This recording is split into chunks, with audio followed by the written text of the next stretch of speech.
All right, this one says solve the equation by completing the square.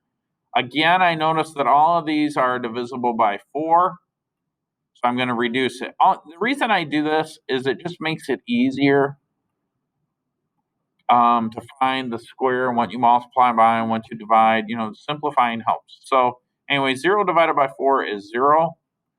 4 divided by 4 is 1. We'll just say 1x squared.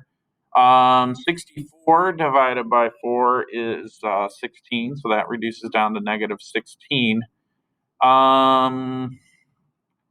Shoot, that's a tough one. 192 divided by 4, that's 3, I think it's 48.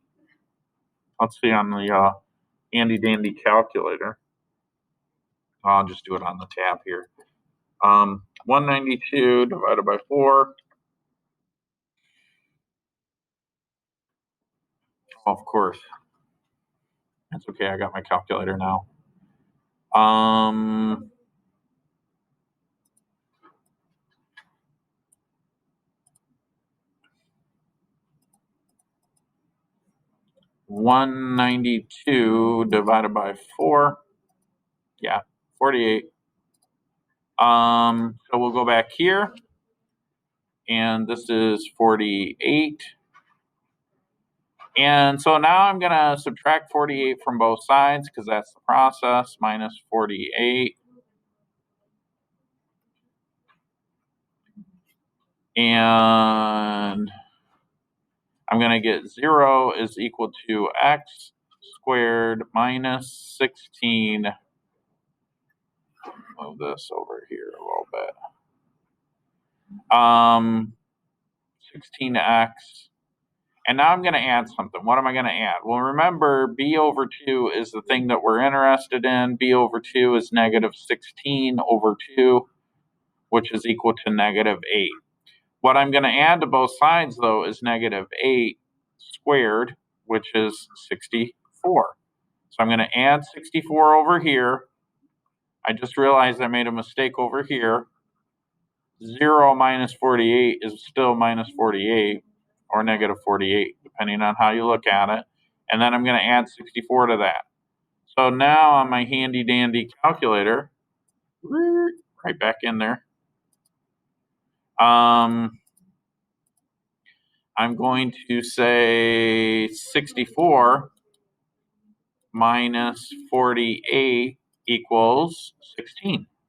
So this will work out good. So this is going to be 16 equals x squared minus 16 plus 40, or I'm sorry, plus 64.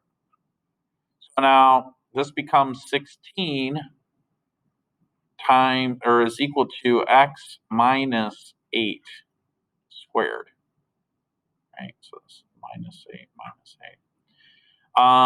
8. Next, I'm going to take the square root of both sides because that undoes what's being done by the square.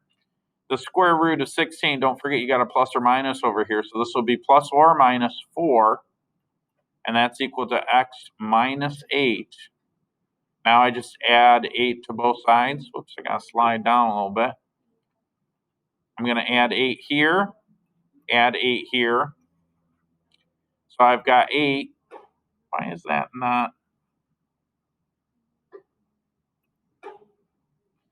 I've got 8 plus or minus 4 equals x.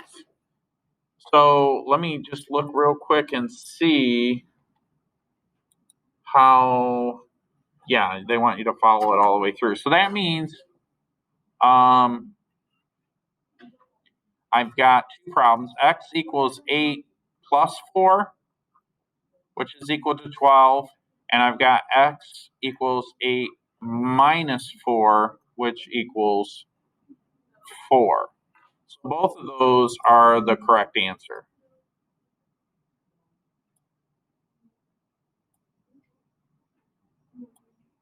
Whoa, you didn't know I was that fancy, did you? Get on my level. Huh? You think I'm just doing regular rectangles? No, I could do tilted rectangles. Jamboard expert right here, this guy.